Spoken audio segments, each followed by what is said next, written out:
Good morning সবাইকে। তো অনেক দিন পর তোমাদের সাথে একটা শর্টসে দেখা হচ্ছে। আর আজকের শর্টসে তেমন কিছু না, তো আমার বাবুর জন্য স্যালাড বানাচ্ছি, সেটাই তোমাদের সাথে শেয়ার করব। তো এই যে এখানে আমি মাখানা নিয়েছি, এগুলোকে একটু ভেজে নিয়েছি, দেখতেই পাচ্ছ।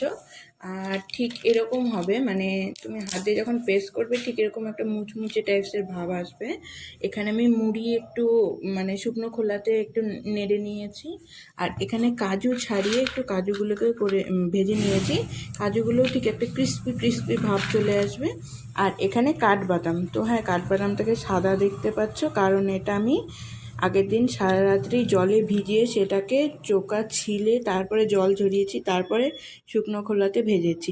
আর এই চারটাকে আমি এখন আলাদা আলাদা করে গ্রাইন্ড করব, গুঁড়ো করে আলাদা আলাদা ডাব্বাতে আমি এটাকে স্টোর করে রাখবো।